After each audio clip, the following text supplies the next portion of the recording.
Here's a Python file with 3 lines of honest math. 2 plus 2, 10 times 50, 42 times 7. Let's run it and watch the answers roll in. Nothing. Not one number. Python did every calculation. It just never told us because we never said print. Every time you want to see a value in a file, you have to ask for it. But there's a place where you never hit this, where every single line answers you back the second you type it.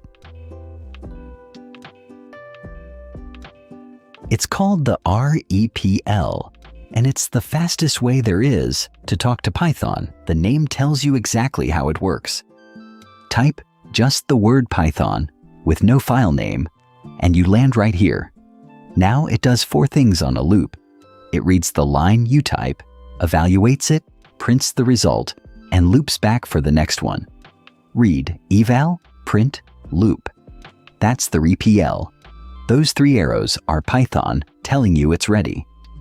Watch, 2 plus 2, and the instant you press enter, 4. 10 times 50, 50. 42 times 7, 294. No print anywhere. The REPL shows the value of every expression automatically. That's the P in the middle doing its job. It prints for you. And that's the whole difference. In a file, an expression runs quietly, and if you want to see it, you print it. In the REPL, it prints itself. That tiny change makes it perfect for one thing above all: experimenting. Say you forget how an operator behaves. Is floor division the quotient or the remainder? Don't guess. Ask. 10 floor divided by 3 is 3. 10 mod 3, the remainder is 1. 2 to the power of 8 is 256. 3 seconds, and you're certain instead of hoping. It's not just numbers. Every type works. Set name to Ada. Now an F string. Hi Ada, quotes and all, so you can see it's really a string. Call .upper. Capital ADA. Ask for its length. 3. Every string trick from earlier, checked in one breath. Type conversions are just as quick. Turn the text 42 into the number 42 with int. Turn a float into text with str. Notice the quotes come back. Round pi to 2 places. When you're unsure what a conversion gives you, the REPL just tells you. Want to know if something's true? 7 greater than 3. True. 10 is equal to 10. True. 5 is not equal to 5. False. Every comparison you write returns a real Boolean, and here you get to see it before you ever build a bigger program around it. Now a shortcut most beginners never find. The underscore always holds your last result. 5 times 20 is 100. Underscore plus 1, 101.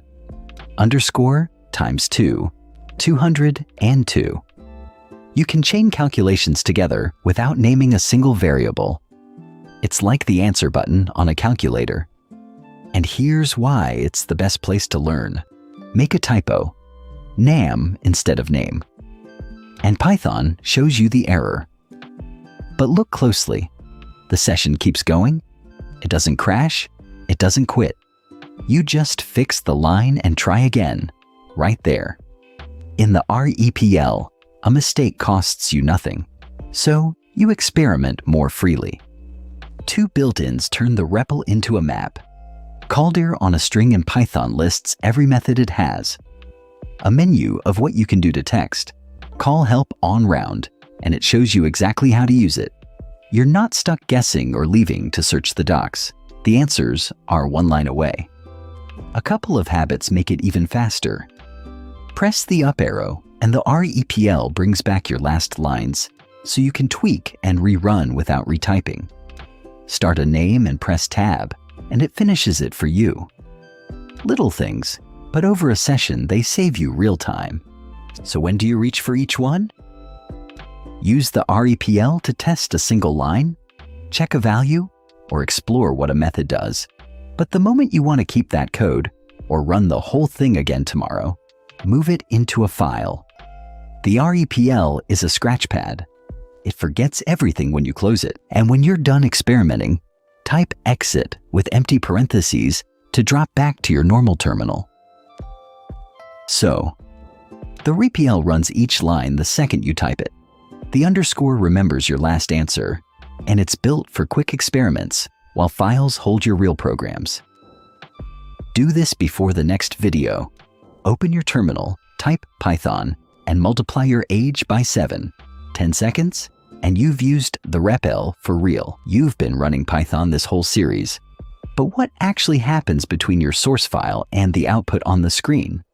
Python does something clever in the middle, and that's next.